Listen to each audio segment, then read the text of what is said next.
Alright, ladies and gentlemen, welcome to the New Year's Classic. A bit like the Mono Civ Cup. I'm not sure what round this is. Let's turn the overlay back on and find out. It's today's match, apparently, because I remember putting today's match in. It doesn't actually tell me. I think it's in the stream title, though. It's probably the round of 8. Let's quickly verify that. Round of 16. Round of 16. Okay, we're not quite that far in. There's a bit more action still to go. But certainly a good match today. This will be diarouga versus Tit. Two Frenchies. Oh yeah, I remember. On the bus today, I just went to the city to pick up some things that I'd ordered because since my new job will be being on camera most of the time, I need some new clothes, I think, so I've gone and bought some. But I was thinking, two French people playing today. Oh my goodness, this is juttery. Oh yes, I'm supposed to stream in 30 frames per second. We'll fix that for the next match, but I was thinking of introducing the stream as Bonjour, and then I don't know any more French, so I was going to look it up on Google Maps, but never mind, let's see. So, yes, it would have been something like, hello, welcome to the ESOC stream. Like, it's some really basic French, but yes, let's get into this. Both players are French, both players happen to be in the top 10, and very recently both in the top 4. In fact, all 4 people, well, maybe not right now, but certainly 4 French people in the top there. Looks like France is quite a strong nation at Age of Empires 3. I do apologise for all this jutteriness on the screen. That is because we are streaming in 60. I will go back to 30 in the next. But yes, here we have diarouga, quickly picking up a couple of war dogs there, and just rolling all these treasures, and is doing very well. He's gotten the 2 war dogs, and now picking up 105 coin as well. He is playing as the Aztecs in the south of the map.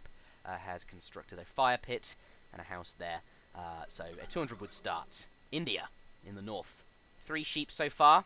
Market's gone down as well. What am I talking about? This is Florida. But it doesn't look like Florida, Mitoe. It doesn't look like Florida. No, a little bit different, a little bit more wintry, a bit more Christmassy. So it's pretty cool overall. But yeah, to move on to the matchup a little bit. Oh baby. Ha ha ha ha ha ha ha. No, screw you. I wasn't trying that. Now you've just made me look like some lame pun person or something. It was very funny. Talk about the matchup that we're going to be seeing for the duration of this best of 5, Aztec versus India. It's a pretty interesting matchup. A bit controversial, I think. I remember a lot of people used to think that this is quite a good matchup for Aztec, and then at the same time, there's a lot of people who think it's quite a good matchup for India. So it's a very strange matchup in that regard. A lot of it has to do with the fact that India tends to outscale Aztec pretty early into the game. Aztec is, of course, much faster than India. They have an advantage in that regard for the first maybe 8 or 9 minutes of the game, and then after that, India has a much better economy. They have much stronger units once they start getting those camel upgrades in and stuff like that. So it'll be interesting to see how this plays out. And these are, of course, each player's. They're both civilizations each player is very comfortable with. So I'm interested to see how they adapt their builds accordingly each game throughout the series. And yeah, I think it'll be exciting to watch. Yeah, looking forward. Looks like, though, both shipments have arrived. Nothing out of the ordinary here. Distributivism for the India player here. And, of course, 3 settlers for the Aztecs. Nothing unusual. Both players, actually, no, just diarouga. Almost up to the next age there. Let's take a look. Going to be going up. I expect with the age up fast option, yes, we can see it's really jumping up quite quickly. India, though, Agrifort just going down by the looks of it. Progress bar not very far, but going to be compensating Mitoe with 4 villages. Look, Aztec already up there, and India quite a way to go. So what do we got on the cards? It's a bit of an interesting aggro placement too. He's placed it sort of in between the market and his gold mine, leaving the left side of his base a little bit open. Going to be dropping some walls to compensate for that a little bit, but that will mean that the aggro fort's going to be really hard for him to take down, but it might also be a little bit difficult to secure this hunt on the top side of his town center that he's been herding in. If he doesn't get it in far enough, maybe that can be an easy place for Aztec to pressure in the future. Also, that house is a little bit exposed. That wall doesn't quite cover either. I'm pretty sure he could just siege it over the wall if he really wanted to. We'll have to see how aggressive he chooses to go, though. We can see he's shipped 3 warrior priests first, which is a pretty greedy card overall. So he's probably not going to be rushing super hard. Warhut also probably isn't as far up as it could be. So we'll have to see if maybe he's planning to do something a little bit unorthodox in this first game. Yeah, we'll have to see. Looks like in the middle of the map there, Warhut has gone down. 3 settlers nearby, and we'll see. Let's take a look at units in queue and see what is on the way. Coyote Run is currently in production, although his first shipment was, of course, 3 warrior priests. So nothing super aggressive, but a mid-map Warhut here going to secure a bit of a forward point to be aggressive from, and some, of course, map control. Looks like the Coyotes have been seen by the elephants, now going to be chasing them back. Of course, 2 Sepoy are available from the Agra fort there. Elephants don't snare, but Sepoy fire is going to be enough to frighten those coyotes away. They're going to have to wait for reinforcing units. There's another one in production, and also no shipments. Going to be going for 700 wood from the Aztec here. So diarouga, he has got his 3 coyotes out, but not going to be achieving very much. The 2 Sepoy enough to deflect that for the time being. But Aztec going to be playing economically here. Going to be investing in infrastructure by the looks of it. 700 wood coming down. Let's switch over to techs. Let's keep an eye on these villages and see if any techs go up as a result of that. Looks like, though, Tit has also elected to go with wood. 600 on the floor there for India, and a few Gurkhas coming out as well. Ooh, 5 villages from Aztec. So this, although that had, started with a fairly central war hut and has gotten units out pretty quick, he's Aztec's playing very economically here, right? He's going for 5 villages and really booming. Yeah, it looks like he's going for some sort of late timing. Normally what you see from India in this matchup is they'll commit pretty hard to defending early on, so they'll give you map control, they'll give you they'll respect your army a lot of the time, and that's kind of what we're seeing from Tit here. And diarouga, anticipating this a little bit means, so he's going to try and invest a lot into his economy to try and gear up for a later timing when those early investments into defensive infrastructure like the walls and the early 300 export for Ottoman consulate and stuff like that is going to not be as strong a little bit later on. So we'll see 10 mace coming now. So the timing's going to be coming pretty soon, it looks like, especially with this the information he's going to get from... Never mind, the army's not going to quite reach, but yeah, it looks like he is going to be gearing up for some sort of timing in a minute or two here. Yeah, definitely, with that extra economic power behind him and a trading post as well. Not a boom, perhaps then, I was wrong, but let's take a look at Tit. What is he up to? 300 export on the way here. He's got his wall up, fairly defensive Agra fort, and I think now he's just anticipating, he's just waiting for that army to come, and he's, his game plan is to hold that here and see if he can come out on the other side and use India's superior economic abilities to get ahead in the game. Looks like this coyote has done found this. Yeah, just doing a little bit of scouting, making sure that Tit hasn't left his base for resources just yet. He will maybe try to apply some pressure to that hunt in the future, but for now, I don't think he thinks it's a super big deal. Although, I don't think he's scouted Tit's base at all yet, really, this game. I didn't see him really look at it in the mid-game either, or in transition to Colonial, I should say. Yeah. So I'm not even sure if he knows where exactly. Well, he knows where the Agra fort is now, but I don't know if he knows that there's walls or anything like that, or if there's a hunt behind Tit's base. So he's kind of all guessing whether or not Tit's going to have to leave his base for resources pretty soon.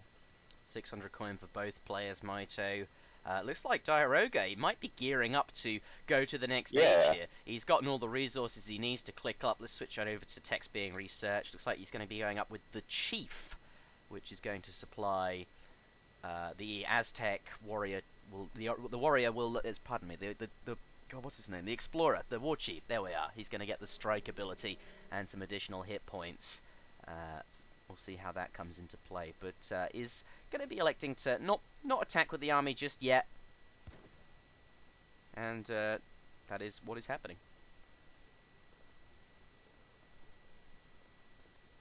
Yeah, this is something that diarouga is sort of known for doing with Aztec. He ages up a lot more than other Aztec players. A lot of the time we see Aztec players just commit heavily to colonial play, and if they have to go beyond colonial play, they've basically lost the game. Diarouga, though, no, he likes to go for his FF style builds, his FI style builds.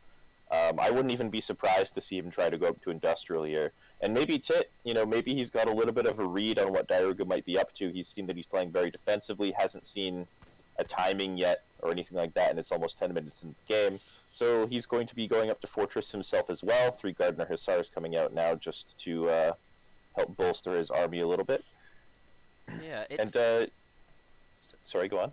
It seems that this is the perfect reaction from Tit. He's doing exactly what I feel like he ought to be doing against Diarouga, who is going up to the next stage. Didn't pardon me, my phone going off. Who wasn't being super aggressive or playing in the colonial age. He's getting imperial bureaucracy that's just come in there. If we click on one of these villages, we see he's got his market techs, and he's now burning the Ottoman consulate. Going to be going with I don't know, who will he go with? But it seems like that he is in a good position to deal with what's coming. Like, he sort of had a good read on Diarouga, knew he was going up to Fortress, and has responded accordingly. However, he's also going to be using the Gardner Hussars to raid, absolutely. He's going to be picking up possibly 2 villager kills here. It doesn't look like anything's nearby. Diarouga had all his army pulled sort of in the middle of the map near his war hut there, and these Hussars going to pick up a few kills.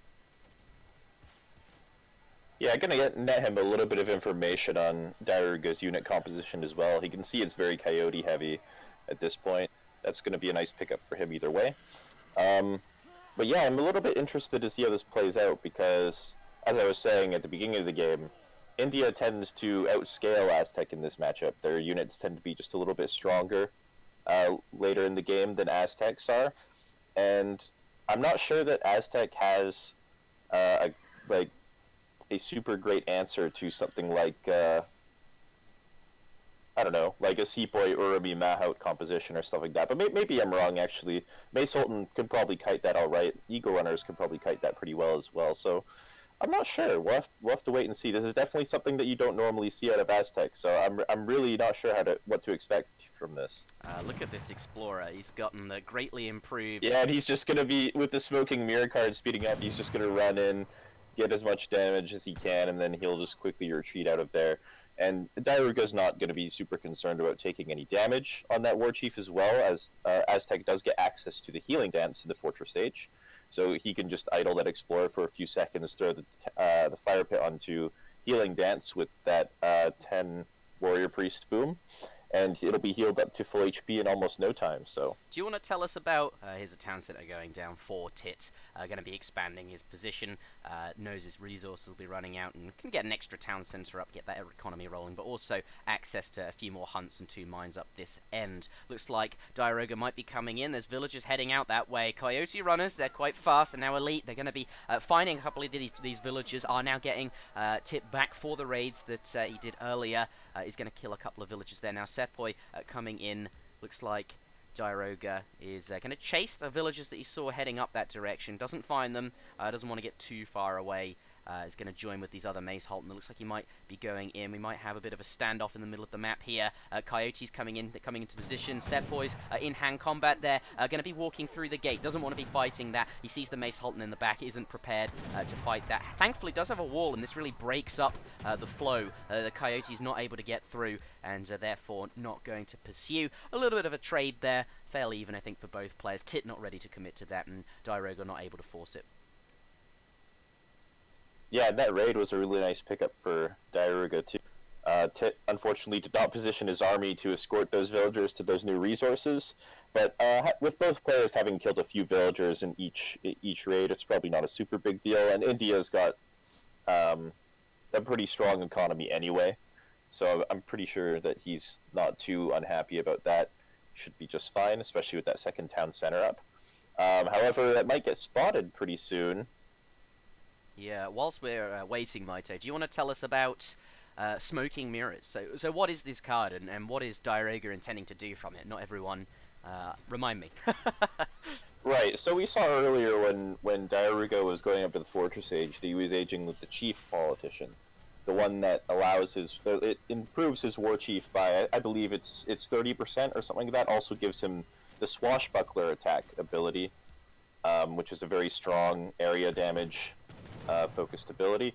And basically, I don't remember all of Smoking Mirror's effects, but one of the most important effect on Smoking Mirror is that it improves your war chief's speed by a pretty good amount.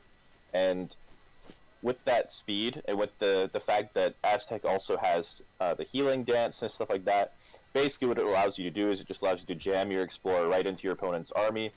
You can use the Swashbuckler very easily, get that off, and then once he dies, you can just heal him back up with the heal dance, and he'll be revived almost immediately mid-fight. So he can basically just be in the fight 100% of the time. It's very useful against something like Falconets with other civs. Not as useful against India, but...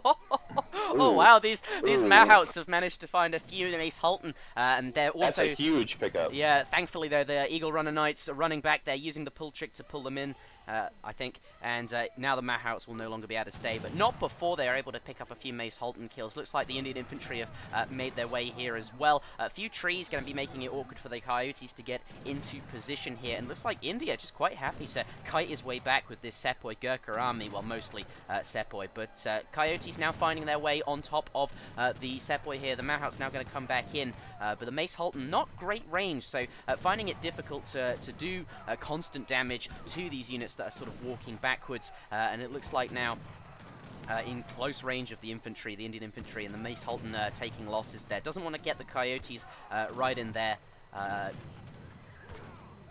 Here comes, looks like the Mahouts. Yeah. Yeah, it was, it's a little bit close here. We're still going a little bit. There's not enough mace, it looks like, to really clean up this Sepoy mass. And this is just a result of having lost like nearly half of his Mace Holtons to those Mahouts, but his army is still going strong. He does still have that war dance going, so his units are quite powerful. But with reinforcing Urmi coming into the Redcoats, I think diarouga is going to be forced to retreat here. And that fight was really, really close. And if he hadn't lost those Mace Holton at the start of this fight, it could have gone completely differently. But no, forced to retreat here. Mahouts going to be catching the Eagle Runners a little bit, snaring them. Some reinforcing units coming in, but I don't know if it's going to be enough to this effectively. Urmi barely going to be getting onto them there. Yeah, just this fight moving backwards. I'm trying not to jolt the screen too much with the weird effect that's happening because of 60 FPS. But yes, these are Urmi tearing through the Mace Halton. They're now all gone down. And it looks like Blue will be able to escape here. The Eagle Runner Knights should have the speed to do that. Once Mace Halton, we'll probably see them run out of there. A couple more Mace Halton are arriving. Continuing to fight here. Must have more reinforcements on the way. A couple of Eagle Runner Knights coming out from the palace, Noble's Hut, pardon me. But diarouga doesn't think he can continue here. Yeah, calling GG. I thought he was actually in a really good position until he got caught by those Mahouts, unfortunately. I honestly think that fight would have gone quite well for him if he'd had those extra 15 mace. They do shred heavy infantry like Sepoys usually, so I think they would have been pretty strong. But yeah, no, unfortunately he just misstepped with those Mace Holtons a little bit, didn't have his Coyotes really close by to sort of peel the Mahouts off of them, and yeah, it's a good pickup for Tit, and he managed to come out with the win. Yep, and we'll be right back with game number 2, but I am going to restart the stream so that the screen isn't so jolty. We'll be back in just a moment.